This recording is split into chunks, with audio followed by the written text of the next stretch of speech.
Eduardo Santín.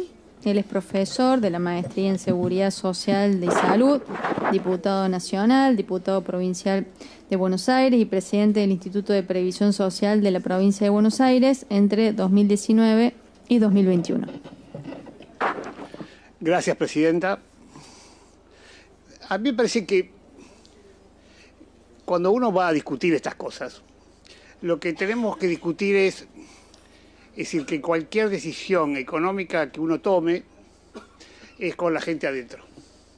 Es decir, ninguna cosa yo puedo pensarla sin que del otro lado hay hombres y mujeres de carne y hueso.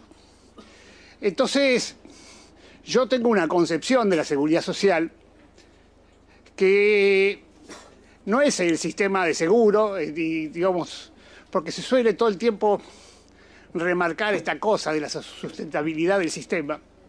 Y la realidad de la seguridad social es un mecanismo de redistribución de riqueza, como lo es la educación pública, como lo es el salario, son mecanismos de redistribución.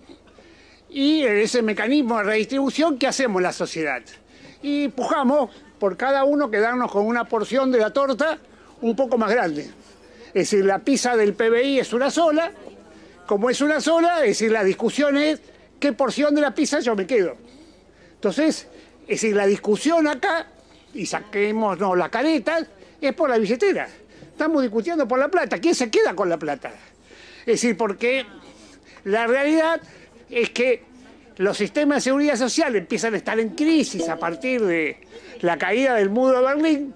Lo que está en crisis es decir, que los ricos son más ricos y los pobres son más pobres. Es decir, y ese mecanismo es que algunos acumularon más y otros acumularon menos. ¿Qué pasó en la Argentina? En la Argentina, en el 2000, teníamos un gasto de seguridad social de 4,5 puntos, 4,7 del producto. Llegamos a tener 11 y eso nos asustó. Es decir, la realidad es que, ¿cómo vamos a tener 11? 11 significaba que había mucha más gente en la Argentina que tenía cobertura, estaba cubierta y que había ganado en dignidad.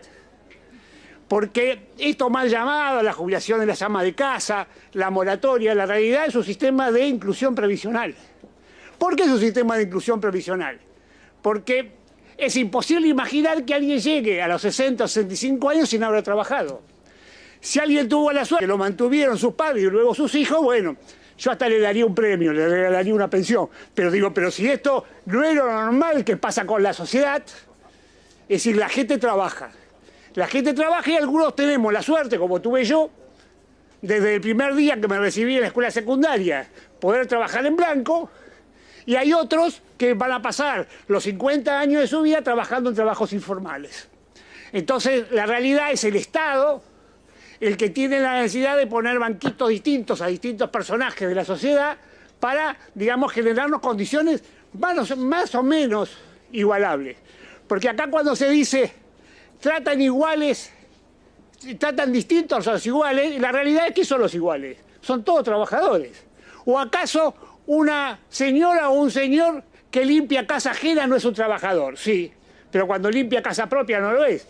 Una señora o un señor que cuida chicos ajenos es un trabajador, pero cuando cuida chicos propios no lo es.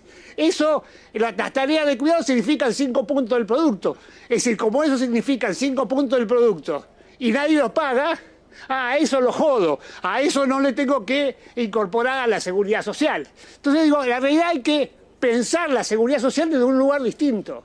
Es decir, ya se terminó el proceso que había, como decía García Rapp, en el primer momento del sistema de seguros. Eso era cuando había pleno empleo y cuando había un solo personaje en la familia que era el que traía el dinero. Es decir, esto se ha terminado y la realidad de la Argentina tiene 40% de trabajo informal. Pero mi modelo no es Perú ni Chile. Yo no quiero esa sociedad, porque la sociedad argentina es una sociedad aspiracional. Y la realidad, nosotros queremos un mecanismo de redistribución de la riqueza distinto. Yo no quiero una sociedad donde algunos se sientan pobres y otros ricos. Yo quiero una sociedad con una clase media muy fuerte. Y si quiere esa sociedad con una clase media muy fuerte, necesita redistribución de riqueza. En la Argentina, en una forma muy hipócrita, Es decir, se generan continuamente moratorias. ¿Moratorias para quién?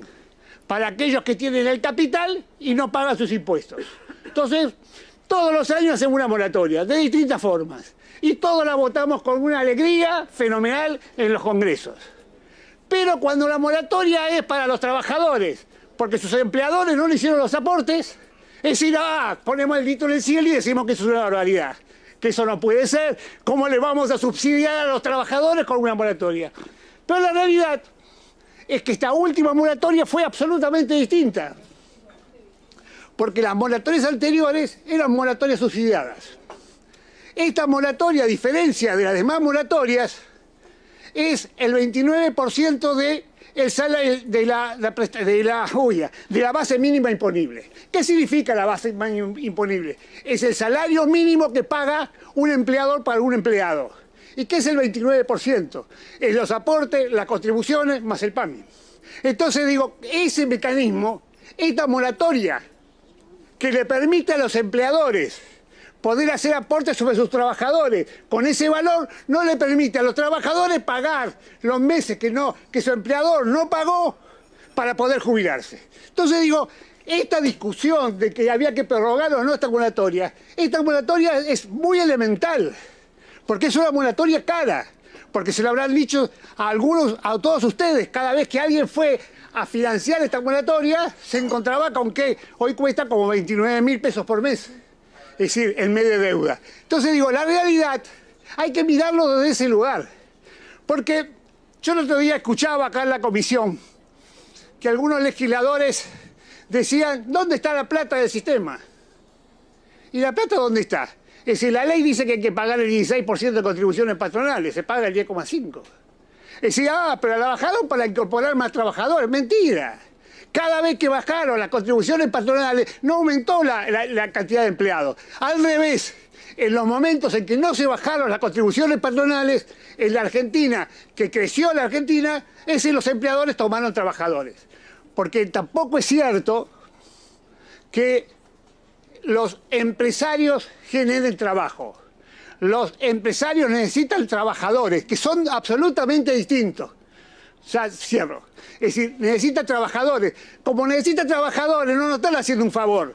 El trabajador le está haciendo un favor al que tiene el dueño del capital para poder reproducirlo. Porque si no tuviera el trabajador, no lo podría reproducir. Por lo tanto, el otro día decía el jefe de gabinete que se habían jubilado con esta moratoria más de 580.000 personas. Esta no es una moratoria subsidiada. Entonces, por lo tanto, ahí me parece que esto no es un parche.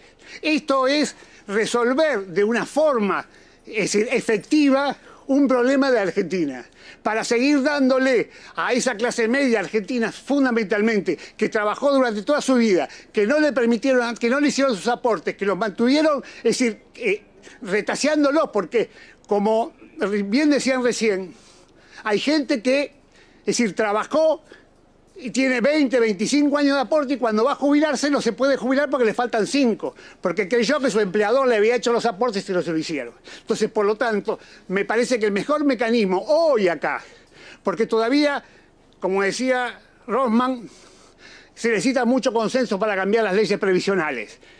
Estamos en claro que en la Argentina hoy no hay consensos. Estamos en clara división entre una parte y la otra. Entonces, por lo tanto, no es para discutir leyes previsionales este momento. Sí es para resolver el problema de aquellos hombres y mujeres que trabajaron durante toda su vida y que necesitan, digamos, que el Estado le ponga ese banquito para poder resolver y tener la dignidad de estar jubilados. Gracias, Presidenta. Muchísimas gracias, Eduardo.